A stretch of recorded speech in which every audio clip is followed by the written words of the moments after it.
Hello everyone, I am Yash Rana from the Department of Physics. My roll number is 20PH20045 and this is my second DIY lab project.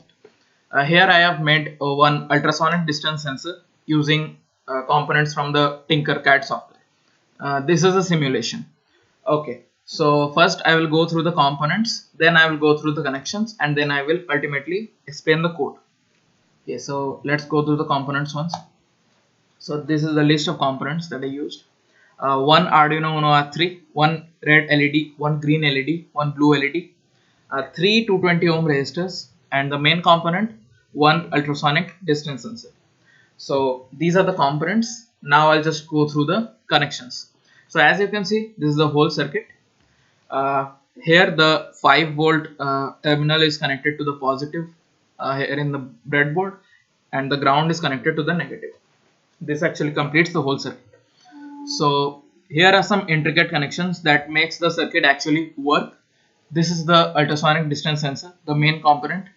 The power, the trigger, the echo and the ground terminals are connected to the respective slots which are in this positive and negative rows. These are the three LEDs which will actually help us to to get an indication of whether the thing is working fine. These are three resistors which are connected to the 4, 3 and 2 slots respectively. So now I'll just go through the code once. This is the code.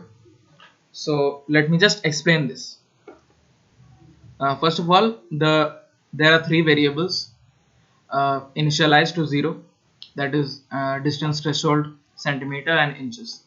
So this is the function which actually reads the ultrasonic distance, taking the sense from the sensor, taking data from the sensor, and this is a setup function which actually sets the simulation up so that it works fine.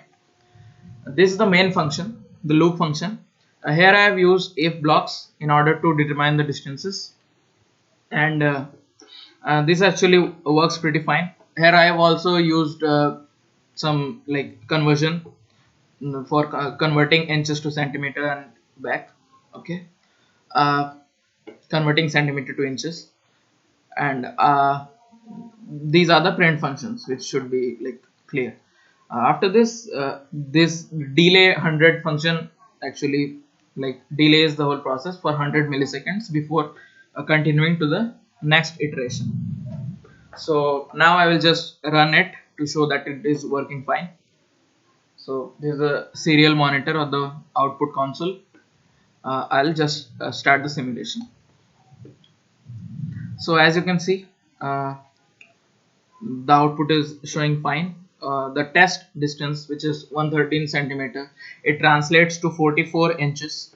These are being displayed. This is also a additional feature, the graph which shows both of the measurements by the sensor. So this was pretty much my whole project, and thank you for watching. Bye.